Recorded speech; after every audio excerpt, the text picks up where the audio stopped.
ಯಶಸ್ಸು ಆರಾಮ ವಲಯದಿಂದ ಬರುವುದಿಲ್ಲ. ಸಮರ್ಪಣೆ, ಪರಿಶ್ರಮ ಮತ್ತು ಕಠಿಣ ಪರಿಶ್ರಮದಿಂದ ದೊಡ್ಡ ಸಂಗತಿಗಳು ಸಂಭವಿಸುತ್ತವೆ. ಸಾಧ್ಯವೆಂದು ನಂಬಿದರೆ ಎಲ್ಲ ಕೆಲಸಗಳು ನಡೆಯುತ್ತವೆ. ವೈಫಲ್ಯವನ್ನು ನೀವು ಆವರಿಸಿಕೊಳ್ಳಲು ಬಿಟ್ಟರೆ ನೀವು ನಿಮ್ಮ ಗುರಿಗಳನ್ನು ಎಂದಿಗೂ ಸಾಧಿಸಲಾಗುವುದಿಲ್ಲ.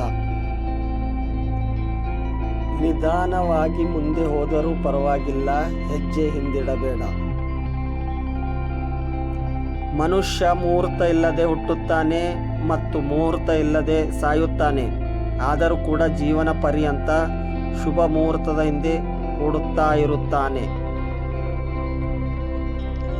ನೀ ಕಂಡ ಸೋಲುಗಳೇ ನಿನಗೆ ಪಾಠವಾಗಲಿ, ನಿನ್ನ ನಾಳೆಯ ಗೆಲುವಿಗೆ ಸ್ಫೂರ್ತಿಯನ್ನು ತುಂಬಲಿ.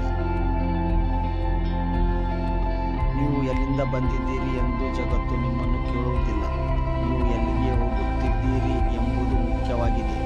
ಜನಸಮೂಹದಲ್ಲಿ ಮಿಶ್ರಣವಾಗಲಿ ಅಥವಾ ಉಲ್ಬಣಕ್ಕೆ ವಿರುದ್ಧವಾಗಿ ನಿಲ್ಲಲಿ. ನಿಮ್ಮ ಕಾರ್ಯಗಳಿಂದ ನಿಮ್ಮ ಭಯದ ಮೇಲೆ ಜಯ ಸಾಧಿಸಬಹುದು.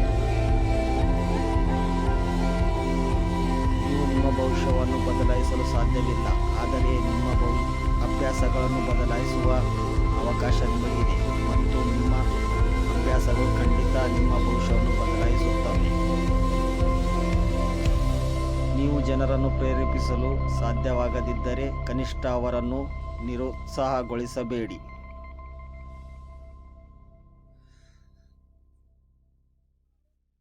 ಒಂದು ಒಳ್ಳೆಯ ಪುಸ್ತಕ 100 ಉತ್ತಮ ಸ್ನೇಹಿತರಿಗೆ ಸಮ, ಆದರೆ ಒಬ್ಬ ಒಳ್ಳೆಯ ಸ್ನೇಹಿತ ಒಂದು ಗ್ರಂಥಾಲಯಕ್ಕೆ ಸಮಾನ. ಇನ್ನೊಬ್ಬರನ್ನು ಸರಿಯಾಗಿ ಎಂದು ಹೇಳಬೇಕಾದರೆ ಮೊದಲು ಅದನ್ನು ಹೇಳುವವರು ಸರಿ ಇರಬೇಕು.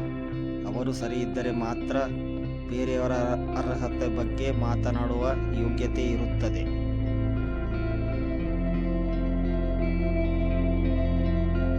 ನೀನು ಬಡವನಾಗಿ ಹುಟ್ಟಿದರೆ ಅದು ನಿನ್ನ ತಪ್ಪಲ್ಲ, ಆದರೆ ನೀನು ಬಡವನಾಗಿ ಸತ್ತರೆ ಅದು ಖಂಡಿತ ನಿನ್ನದೇ ತಪ್ಪು.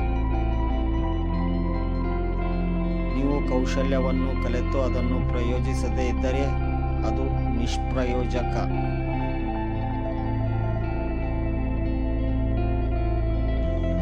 ಚತುರತೆಯಿಂದ ಮಾಡಿದ ಕೆಲಸವು ಕೆಲವೊಮ್ಮೆ ನಿಮ್ಮ ಕಠಿಣ ಪರಿಶ್ರಮಕ್ಕಿಂತ ಹೆಚ್ಚಿನ ಹಣವನ್ನು ನೀಡುತ್ತದೆ. ವೈಫಲ್ಯದ ಭಯವು ನಿಮ್ಮ ಅರ್ಹವಾದ ಅರ್ಹತೆಗೆ ಹಾನಿಯಾಗದಿರಲಿ.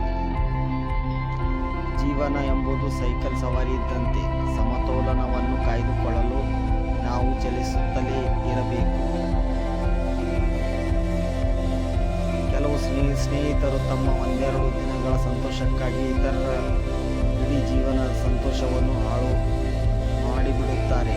ಇಂಥವರು ಸ್ನೇಹಿತರಲ್ಲ. ಪ್ರಾರಂಭಿಸುವ ಮಾರ್ಗವೆಂದರೆ ಮಾತನಾಡುವುದನ್ನು ನಿಲ್ಲಿಸುವುದು ಮತ್ತು ಮಾಡುವುದನ್ನು ಪ್ರಾರಂಭಿಸುವುದು. ನಿಮ್ಮ ಗುರಿಯನ್ನು ಎಂದಿಗೂ ಬಿಟ್ಟುಕೊಡಬೇಡಿ. ನಿಮ್ಮ ಕೆಲಸವನ್ನು ಪ್ರೀತಿಸಿ. ವಿಜಯೋತ್ಸವವು ನೀವು ಸ್ಥಿರವಾಗಿ ನೀಡುವ ಪ್ರಯತ್ನದಿಂದ ಮಾತ್ರ ಬರುತ್ತದೆ. ನೀವು ಬಯಸಿದರೆ ಅದನ್ನು ಹೋಗಲು ಬಿಡಬೇಡಿ. ಅದನ್ನು ಹೊಂದಿರುವುದು ಅಂತಿಮವಾಗಿ ಯೋಗ್ಯವಾಗಿರುತ್ತದೆ. ಗುರಿ ತಲುಪಲು ಬೇಕಾಗಿರುವುದು ಸರಿಯಾದ ಯೋಜನೆ, ಮಾರ್ಗ ಮತ್ತು ಧೈರ್ಯ. ಮೈದಾನದಲ್ಲಿ ನೀನು ಇರೋವರೆಗೂ ಕೆಳಗೆ ಬೀಳುವುದೆಲ್ಲ ಅಂತ್ಯವೆನಿಸಿಕೊಳ್ಳುವುದಿಲ್ಲ. ಚತುರತೆಯಿಂದ ಮಾಡಿದ ಕೆಲಸವು ಕೆಲವೊಮ್ಮೆ ನಿಮಗೆ ಕಠಿಣ ಪರಿಶ್ರಮಕ್ಕಿಂತ ಹೆಚ್ಚಿನ ಹಣವನ್ನು ನೀಡುತ್ತದೆ. ಗುರಿ ತಲುಪಲು ಬೇಕಾಗಿರುವುದು ಸರಿಯಾದ ಯೋಜನೆ, ಮಾರ್ಗ ಮತ್ತು ಧೈರ್ಯ. ಕನಸುಗಳನ್ನು ನೋಡಲು ದೃಢವಾದ ಹೃದಯವನ್ನು ಹೊಂದಿದ ಜನರೇ ಲೋಕದಲ್ಲಿ ನಿರ್ಮಾಣ ಮಾಡುತ್ತಾರೆ. ನಿಮ್ಮ ಪಾತ್ರಕ್ಕೆ ಸಕಾರಾತ್ಮಕತೆಯನ್ನು ತರುವ ಮೂಲಕ ನಿಮ್ಮ ಗುರಿಗಳನ್ನು ಸುಲಭವಾಗಿ ಪೂರೈಸಲು ನಿಮಗೆ ಸಾಧ್ಯವಾಗುತ್ತದೆ. ಹೆದರಿ ಬದುಕಬೇಕಾಗಿರುವುದು ನಮ್ಮನ್ನು ಸೃಷ್ಟಿಸಿದ ಭಗವಂತನಿಗೆ ಹೊರತು ಕಣ್ಣಿಗೆ ಕಾಣದೆ ಬೆನ್ನ ಹಿಂದೆ ಮಾತಾಡುವ ಜನಕ್ಕಲ್ಲ.